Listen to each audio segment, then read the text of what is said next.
Vous êtes une fois de plus avec le pasteur Shadrach Uwizeyimana.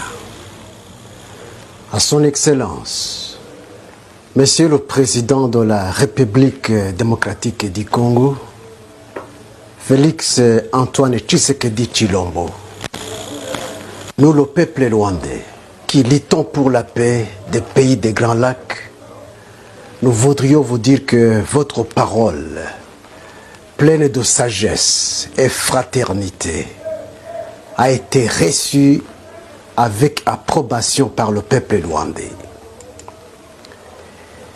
Il y a un proverbe rwandais qui dit, je cite, « Celui qui porte un bien d'une grande valeur ne s'en rend pas compte. » Fait de citation. Mes chers Congolais, vous êtes bénis d'avoir à la tête du Congo un homme comme Félix Antoine Tshisekedi Tshilombo. It is a wonderful blessing for the Congolese to have a man like Félix Antoine Tshisekedi Tshilombo. Mes chers Congolais,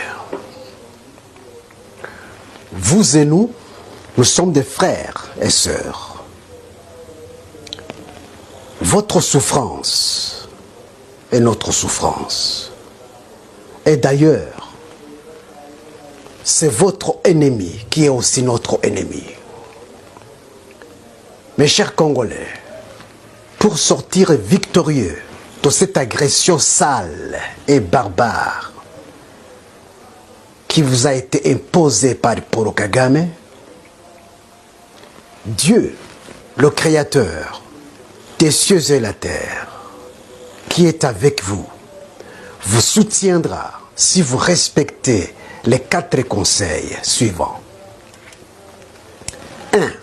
Ne craignez pas et ne tremblez pas devant les États puissants de ce monde qui soutiennent le malfaiteur, car Dieu est plus puissant qu'eux.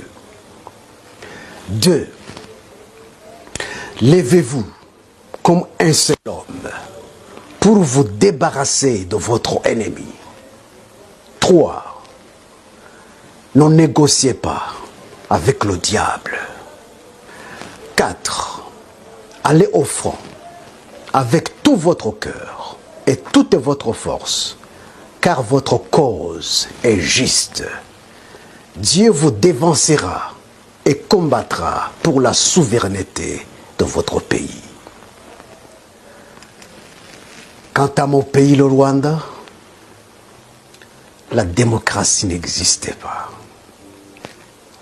La liberté d'expression n'existait pas. Le droit à la vie n'existait pas. Les élections présidentielles n'existaient pas. Ce qui existait au Rwanda, c'est la dictature absolue. Le mensonge, les élections présidentielles théâtrales semaient la terreur parmi tous les Rwandais, emprisonnaient tous les candidats à la présidence. Le régime politique meurtrier et assassin, le pillage des biens immobiliers et mobiliers de la population. Le régime politique de Kigali est un régime violent. Toutes les nations rwandaises sont enfermées dans une prison à ciel ouvert. Paul Kagame et son parti politique FPR Ngotani sont les ennemis des Rwandais et des Congolais. Ils doivent quitter le pouvoir. Malgré tout, il y a l'espérance pour les Rwandais et Congolais. Car les Saintes Écritures disent aussi, je cite, « Le méchant est renversé par sa méchanceté. » Fin de citation.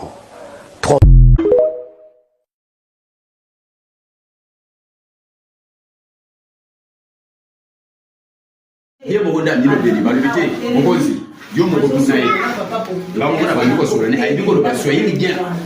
ayebisinga non ngai nde nazawa na muti Rwanda eloko elongoli biso na Rwanda komisi biso oza pasi bazwaki nga kozwa bazwaki biso batiaki biso na Kinshasa de groupe ndenge alobaki alobi groupe moko tozalaki na matete groupe mosusu ezalaki na kati ya Kingabo natunie groupe oyo ezalaki na matete na oyo ya Kingabo siko bosangani maleke nini fo bokoma na zamba alobi non ntango tovandi toye komona bakonzi na biso ye alobi bakonzi na bango babengi bango bazwi bato bazalaki na Kingabo na bango bato bazalaki na matete alobi babili bango na zamba oyo bazali kotali mais zamba oyo akangi wana basidila wana balobi zamba wana eza pembeni ya Kingakati ya wangani alobi non eza na kota ya Kingakati te bino nde bato beni Kingakati ngani ndina nalobi nanga makambo ya Kingakati awa te biso toza kote chelo bino boye bamona bo awa alobi Kingakati eza kote mosusu biso tozalaki kote mosusu na tuni sikoyo olobi oyebi Kingakati te siko koma yo olobi bino bozalaki kote mosusu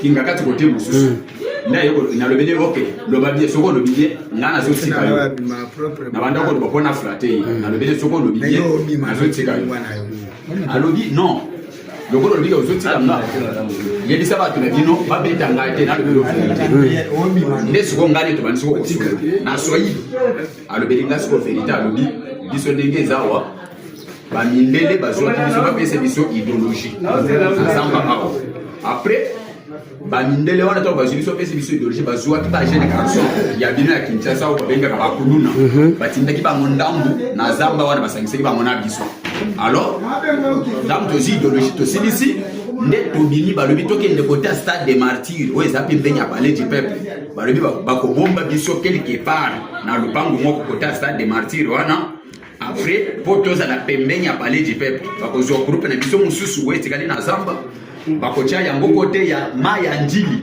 na Shekina alobi yango nde ekaboli Kinshasa ya kote ya aéroport na Kinshasa ya kote ya stade des martyrs na palais du peuple na imse siko yo yebi aéroport ndenge nini na palais du peuple alobi non tusito sali du kolebele awa na imse tuzaki na matete babanda ko tambwisa pe biso na tulo banda ko tambwisa biso kuchwa alobi ngai na uchu Rwanda papa no azawa alobi mama papa azana Rwanda mama azana Rwanda tutulie oza na Rwanda ozali ekolo nini alobi naza muutu alobi aza muutu grand olobi za muutu no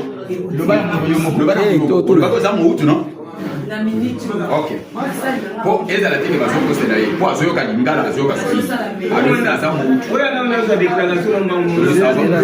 muutu la capter loko oui ça c'est dikambo ya compétence de bisoté les chefs de localité wana ayi singa papa soda soki mutu afanja ba kutumba na ba population ndeka pe na bengi ba konzo bazali kolonanga na localiser ba konzi nanga ba konzi mama ba saisir mutu wana commissaire na niveau la police to commissaire na niveau la police ayo ko lobake azana kuna alobaki déjà partir kuna ki azana arme wana akumbia mo moya pesa mweza te so lokwa na moni population tellement balika ke bele wana ko freiner na mutu modelo ezalaki te pe na zali pe ngamoko na zali pe na manduki te donc na kende pisi ka intervention nde to yena ye awa na niveau police siko na bengi déjà ba fonction surtout alikolo ba fonction bazoya pe police ese sambisie asa le ba vérité nyonso awa alobi autu Rwanda tata ni azana Rwanda mama ni azana Rwanda pe alobi déclaration ne ya suka gouvernement congolais ezo ngise na Rwanda alobi aza soda Congo te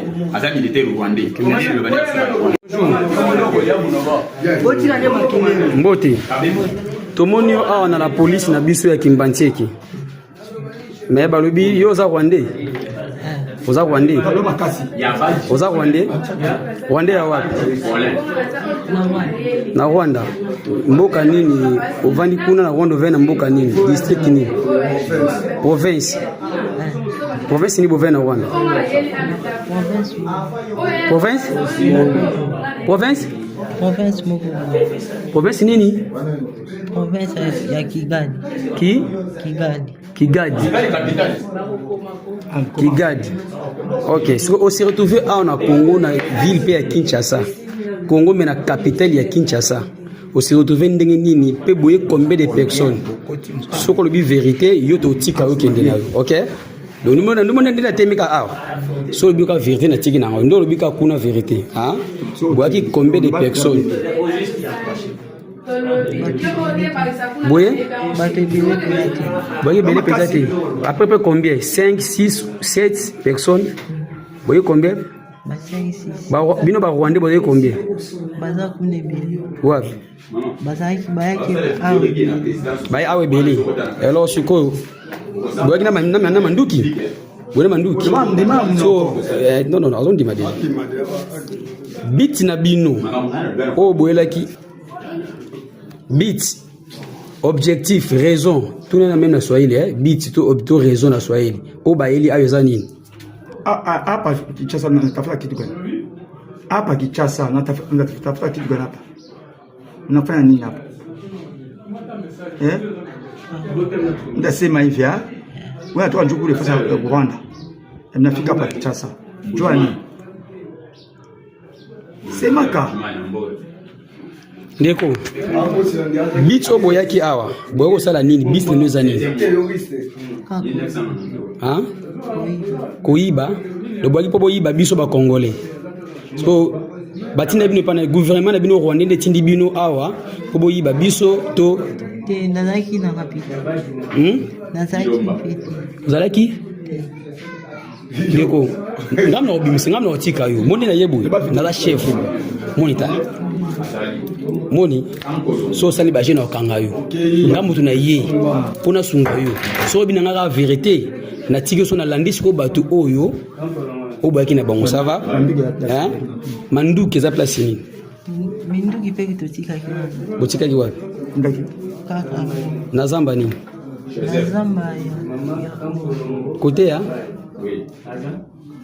Zamba kotaki ngakati. Kotaki ngakati. OK, sikoyo. Depuis boyi, bosali combien d'années? Boumeli déjà. Boumeli. Boumeli. So banani o ba type boyaki bo bosali groupe wana. Ba konzina bino ba robisa bino nini? Bosala nini? Boye bit raison ni boyeli na Congo na kini. Boyaki mission nini? Mission boyaki na.